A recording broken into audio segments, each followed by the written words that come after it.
Bonjour et bienvenue sur la chaîne de Green Spider. Donc une nouvelle fois, depuis un petit moment je ne vous avais pas emmené en forêt, donc c'est l'occasion aujourd'hui pour vous proposer donc deux couteaux qui sont assez similaires, de la marque Ganzo, donc une marque chinoise. Donc pour ceux qui ne connaissent pas, comme à l'accoutumée, je vais vous laisser les liens en bas sous la description pour que vous puissiez aller voir à quoi ça correspond, les caractéristiques, la société, etc. Comme toujours, vous le savez, c'est à titre informatif. Donc je vous retrouve pour vous présenter ces deux couteaux de la marque Ganzo, des couteaux fixes qui sont assez bon marché. Donc je vous laisserai les liens pour que vous puissiez aller voir en commentaire les tarifs qui sont proposés à l'heure actuelle, parce que c'est un petit peu évolué. Donc plutôt que de vous dire c'est à tel tarif et puis en fait c'est pas à ce tarif là que vous allez les trouver. En tout cas en France, donc sur Coutellerie Tourangelle ou sur Knives & Tools. Donc je vais vous laisser les liens. Il peut arriver que l'un ou l'autre soit en rupture de stock. Alors il existe plusieurs versions au niveau des coloris des manches principalement, pas des étuis puisque les étuis sont noirs, mais les manches peuvent varier en fonction des deux modèles. Donc je vais d'abord vous présenter le 806 et puis on reviendra bien sûr sur le 807 juste après. Donc c'est un couteau qui est en lame de type 8 CR14, donc c'est un acier inox, bon, qui on va dire qui est d'entrée de gamme. Alors au niveau des caractéristiques, on est sur 22 cm de long de la pointe au talon. On a 11 cm de lame et 11 cm de manche, donc on a un ratio au niveau de l'équilibre parfait. Le point d'équilibre est à peu près à ce niveau-là. Voilà, ici, là, on va dire à peu près au premier tiers du manche. Alors il y a un petit peu de... Voilà, on est à peu près sur ça, au niveau de l'équilibre. Alors c'est ce qui joue, c'est principalement la dragonne. Donc au niveau du respect ratio manche-lame, on est parfaitement en matière d'équilibre. On est sur 3 mm d'épaisseur au niveau de la lame et on est avec une hauteur de coupe de 3,5 cm pour un tranchant total de 10,5 cm. Voilà au niveau des caractéristiques. Le manche, donc c'est un montage qui n'est pas pleine soie bien sûr, c'est un montage qui est embouti et pour avoir regardé sur certaines vidéos au niveau de la technicité de l'intégration de la lame, on est le bout de la lame arrive à peu près on va dire au dernier tiers. Il reste un dernier tiers au niveau du manche. C'est un peu le même principe de construction que des couteaux Mora que vous connaissez. C'est pour ça que je vous les présente, parce qu'en fait ils sont relativement bon marché, tout en étant quand même dans des aciers relativement, même si c'est pas du haut de gamme bien entendu, ou du moyen de gamme, ça reste des aciers tout à fait résilients Et c'est surtout que ce sont des couteaux qui sont parfaitement fiables, on va dire. Donc le manche, c'est du polypropylène recouvert de gomme, un peu type caoutchouc, et puis l'étui, c'est polypropylène complet. Alors vous voyez, on remarquera, c'est exactement le même type de montage que pour des couteaux Mora. D'ailleurs, on peut imaginer que Ganzo a voulu concurrencer en fait la marque très célèbre. Donc par contre, l'étui est complètement ambidestre, c'est-à-dire qu'on peut le mettre dans un sens ou dans l'autre sans aucun problème. Donc on pourra le porter à gauche comme à droite sans aucun souci. Voilà au niveau des caractéristiques un petit peu du couteau lui-même. Alors l'épaisseur du manche, on est sur 1,5 cm d'épaisseur, c'est pas très épais. Ceci étant, voilà ce que ça représente dans une main qui fait 8,5 au niveau de la dimension. Ça c'est un petit peu pour que vous puissiez vous rendre compte à peu près des dimensions du couteau. Il y a du dessin sur le manche. Alors comme toujours, je vous laisse des encarts vidéo pour que vous puissiez voir en détail à quoi ça correspond. On a un stop-goutte ici qui est vraiment sur 5 mm ici à peu près. Donc c'est un couteau qui tient très très bien en main. L'épaisseur de la lame n'est pas, c'est pas très épais. Alors bien sûr c'est du drop point. Donc c'est une lame on va dire assez polyvalente au niveau de ce dessin de lame. Au niveau de la structure lui-même, ça souffre pas du tout de problématiques. Alors pour les coupes à la volée, ce sera peut-être un petit peu plus compliqué parce que le couteau est assez léger. Donc pour faire des coupes à la volée, en tout cas pour des petites branches, ça passera, mais pas pour des sections trop importantes. De même, si on veut s'en servir comme ça, de manière à trancher des sections un peu plus importantes, ça va peut-être être plus compliqué, on va se fatiguer. Donc bon, c'est pas un couteau non plus fait pour ça. Alors au niveau du bâtonnage, bon bah ça pose pas trop de problème pourvu qu'on ait des sections qui soient pas trop épaisses, comme toujours. C'est-à-dire qu'il va falloir laisser à peu près au niveau de la dimension du tronc à couper ou de la branche un bon centimètre et demi de façon à pouvoir taper sur la pointe de la lame. Ça souffre pas, c'est un couteau qui est quand même bien monté, qui est bien fini et qui malgré tout résiste très très bien. Alors il y a un trou pour passer une dragonne. Alors je le rappelle, une dragonne ça se met de cette façon là et non pas autour du poignet, contrairement à ce qu'on peut voir sur internet ou ce qui peut être dit. Une dragonne ça se met de cette manière là. Je le rappelle, mais bon, je vois souvent des choses qui sont faites avec les couteaux. Je pense que quand on sait se servir d'un couteau de manière relativement soutenue, on sait à quel point c'est important d'avoir une dragonne qui passe sur le dessus comme ceci, de manière à ce que si jamais il lâche, on peut le récupérer, plutôt que de l'avoir autour du poignet. C'est pas du tout comme ça que ça se porte, et puis ça permet d'avoir une forme d'élasticité, on va dire, un petit peu comme voilà, une espèce de tension qui permet, quand on l'a bien réglé, de donner un peu de tension. On peut le voir avec le pouce, donc ça permet de bien garder le couteau bien fixe au niveau de la main. Donc voilà pour celui-ci. Maintenant je vais vous présenter l'autre couteau. Donc celui-ci c'est le 807. Le 807 est un peu différent, donc c'est une évolution. Il est plus lourd que le précédent, malgré le fait qu'il est au niveau de la lame qui soit un peu moins long. Par contre on est rattrapé sur l'épaisseur. Donc l'acier c'est un petit peu différent, on est sur du 9 CR14. Pareil, c'est un acier inox, c'est de l'entrée de gamme. Bon, c'est... voilà, alors pourquoi ne pas avoir utilisé l'acier précédent? Je ne sais pas, de question de résilience peut-être. La lame est un petit peu différente, on est sur une longueur de 20 cm en total, 9,5 cm de longueur de lame pour un tranchant de 9 et une épaisseur de 4 mm, pour une hauteur de coupe de 3,5 et un manche de 12,5. Donc en fait là pour le coup le ratio n'est pas respecté puisque la lame est plus courte que le manche. Donc au niveau du point d'équilibre, on est à peu près comme ça. Voilà, on est à peu près là pour le point d'équilibre. Ça s'entend bien sûr avec la dragonne. Le montage est exactement le même que l'autre, c'est-à-dire que la lame arrive, l'extrémité de la lame arrive ici à l'intérieur du manche, à ce niveau-là. Un trou pour une dragonne.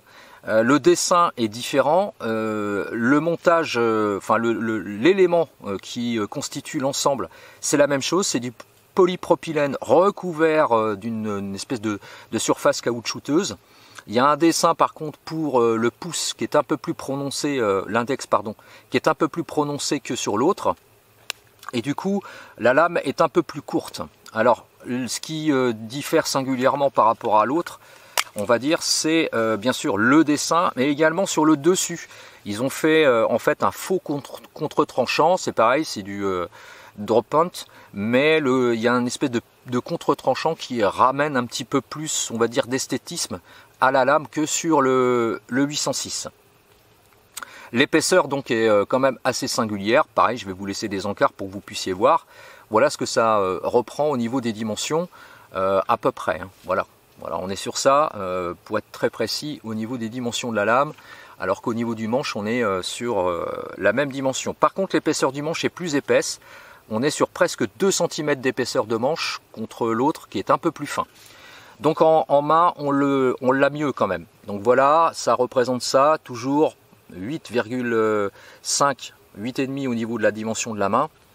Mais par contre, on a plus de matière à l'intérieur de la main.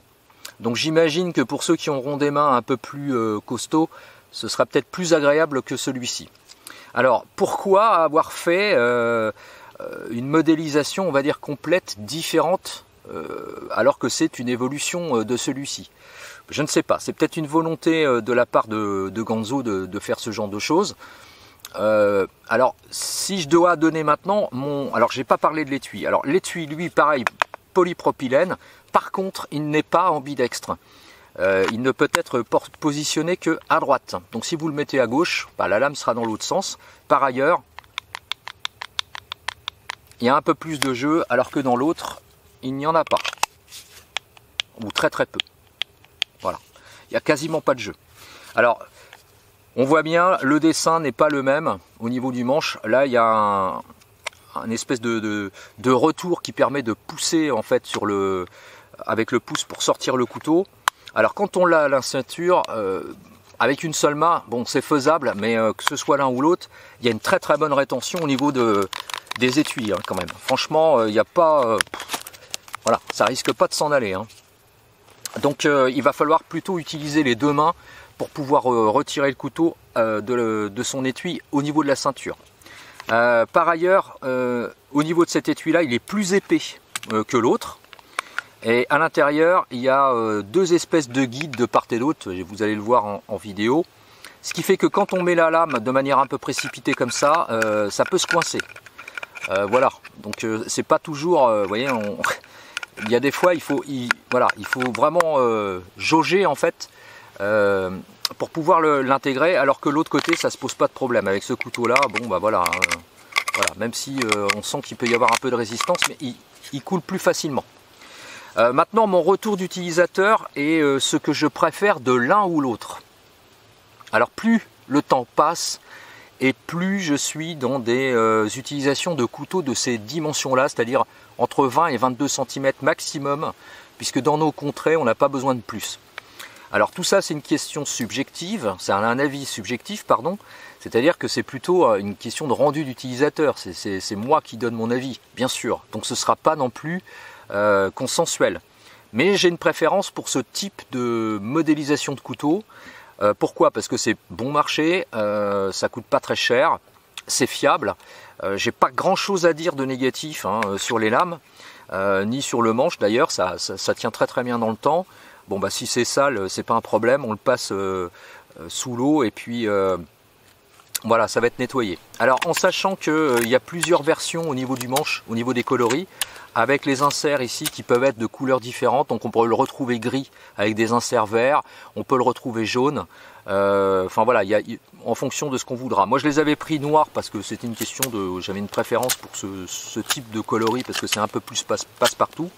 Maintenant effectivement dans la nature, si on pose le couteau et que ça tombe un petit peu au sol, en fonction du contraste, même si la lame est un peu, alors c'est pas brillant, c'est satiné. Même si la lame est un peu satinée, bon, on peut très bien ne pas le voir tout de suite, surtout si la lame est plantée dans le sol. Ça va être bon, donc c'est une question de coloris, donc ce sera à vous de voir. Maintenant, j'ai une préférence pour celui-ci. Je le trouve mieux fini, je le trouve plus agréable en main. L'étui, même s'il n'est pas ambidextre, bon, c'est pas non plus complètement rédhibitoire. La pince tient pas très bien pourvu qu'on soit sur une ceinture classique, hein. Ça passera pas sur un ceinturon. ou alors il faudra peut-être bricoler un petit peu. Donc une ceinture classique, ça passe, mais pas sur un ceinturon. Le seul truc, c'est que c'est pas ambidextre. Bon, pour moi, ça me gêne pas. Je trouve qu'il tient mieux en main, celui-ci. Voilà, on a plus de matière, on le tient mieux. C'est plus facile, même en force, de le prendre comme ceci. Donc bon, c'est une question d'utilisateur. Hein, c'est comme toujours. Maintenant, voilà, je préfère celui-ci. Ceci étant, l'autre est quand même assez bon. Alors, s'il n'y avait pas ce problème là pour entrer la lame, là, il y a des fois, c'est un petit peu, voilà, c'est un petit peu compliqué. Bon, en ce qui me concerne, de toute façon, je porte très rarement les couteaux à la ceinture. Quand j'en ai besoin, je m'arrête, je le sors du sac, je l'utilise, j'en ai fini, je le range. Question de visibilité déjà pour commencer. Et puis, bon, j'ai pas forcément besoin d'avoir le couteau directement à la ceinture. Donc, c'est pas forcément très gênant. Ceci étant, pour les gauchers, voilà, ça va poser problème, je pense, hein, parce que la lame sera dans l'autre sens, évidemment. Alors que celui-ci, bon, bah, il n'y a pas de souci, hein, c'est ambidextre, donc au niveau de l'étui. Alors, il est plus simple, il est monté de façon un peu plus simple, d'autant qu'il est lisse. L'autre est légèrement granuleux au toucher. Alors, il y a un trou d'évacuation de l'eau à l'extrémité de celui-ci, alors que l'autre, c'est plutôt sur le côté. D'ailleurs, on voit un peu la lame, quand on regarde, on voit la lame qui passe. Bon, voilà. Alors, les tarifs se tiennent plus ou moins pour l'un ou l'autre, donc ce sera à vous de voir. Peut-être que si vous avez des tâches un peu plus costauds à faire, il faudra peut-être privilégier 3 mm d'épaisseur plutôt que 2,5. C'est pas trop juste, ça fonctionne. Il y a des Mora qui sont sur le même principe, donc ça fonctionne, il n'y a pas de problème. Mais peut-être que si vous avez des tâches un peu plus costauds à réaliser, peut-être que ce sera mieux sur l'autre. Par ailleurs, le profil de lame est plus sympa, je trouve, c'est mieux fini, aussi sur le 807 que sur le 806. Voilà. Donc en fait, tout ça, c'est une question de, voilà, assez subjectif, et puis peut-être en fonction des tâches. Mais les deux sont bons, hein. Pour moi, j'ai pas vraiment de critique, hormis pour les étuis. Encore que celui-ci, voilà, bon, c'est assez standard, hein. C'est un peu comme les couteaux Mora, donc bon, je pense qu'ils ont voulu réaliser ça justement pour concurrencer un petit peu certains modèles de la marque, très connus. Bon, maintenant, voilà, ça souffre pas particulièrement. Alors, comme tout ce type de montage, même s'il y a de la gomme, etc., parfois, au niveau du bâtonnage et des choses comme ça, on ressent un peu plus de vibration. Alors, peut-être d'ailleurs un peu plus dans celui-ci que dans l'autre. Voilà, c'est une question de ressenti, mais je ressens un peu plus de vibration avec celui-ci. Voilà, bon, c'est une question de... Voilà, ce sera une question d'usage, plutôt. Ou alors, voilà, de tête, hein, en fonction de l'un et l'autre. Je vais vous laisser les liens en dessous, comme à l'accoutumée, hein, pour que vous puissiez aller voir sur Coutellerie Tourangelle et Knife & Tools. Si jamais je trouve un autre site, d'ailleurs, je le mettrai en lien pour que vous puissiez aller voir. Et au niveau des tarifs, ce ne sont pas des mauvais couteaux, du tout, au contraire. Moi, je les trouve très très bien. Bon, vous connaissez mon goût pour la gamme Mora, donc en fait, ça se rejoint un petit peu, hein. Et malgré le fait que ce soit chinois et qu'ils aient essayé de... Parce que je sais que beaucoup disent parfois oui mais c'est chinois, etc. Bon, je pense qu'il faut arrêter avec ça, c'est-à-dire qu'aujourd'hui beaucoup de sociétés chinoises et notamment Ganzo peuvent produire des couteaux bon marché tout en respectant quand même un cahier des charges assez élevé et en respectant la qualité de réalisation. Donc ça s'affûte très bien, il n'y a pas de problème. Donc c'est un angle traditionnel, hein, de type 20 degrés. Donc, alors pour vous donner un avis là-dessus, bon, moi j'utilise souvent des pierres d'affûtage japonaises à eau. Ceci étant, si vous avez par exemple des tiges céramiques, hein, classiques, il n'y aura pas de problème avec ça. Voilà, par exemple de chez Spyderco, je pense que tout le monde connaît, ou d'autres, hein, il n'y a pas de souci, hein, pour l'angle, ça s'affûte extrêmement facilement. La coupe, ça tient bien. Il n'y a pas besoin d'y reprendre à 50 fois. Alors, si c'est pour obtenir un tranchant rasoir, effectivement, ça a tendance à, même en sortie de boîte, quand on les récupère, c'est assez tranchant. Alors, rasoir, peut-être pas, mais on n'en est pas loin. Maintenant, n'oubliez pas, ce sont des couteaux où il faut un compromis de coupe. Si c'est un fil qui est très fin et qui est rasoir, ça va bien sûr s'émousser plus rapidement. Donc, ce sera à vous de savoir ce que vous voulez obtenir. Mais sachez que ça s'affûte sans aucun problème. Voilà, j'en ai fini avec cette présentation, j'espère qu'elle vous aura plu et cette petite balade en forêt. Je sais que pour certains, vous êtes en vacances, donc profitez-en. Pour tous ceux qui ne le sont pas, bon courage. Et puis peut-être que la ligne droite n'est pas loin. Donc je vous souhaite de bonnes vacances à toutes et à tous. Et il y aura d'autres vidéos bien sûr, notamment avec ce que j'ai déjà présenté, avec des vidéos en short. Donc n'hésitez pas à aller voir. Quand je vous présente des vidéos en short, c'est que par la suite, je vous présenterai des vidéos complètes sur les produits en question. Voilà, bonnes vacances à toutes et à tous, à très bientôt. Et comme toujours, carpe diem. Salut.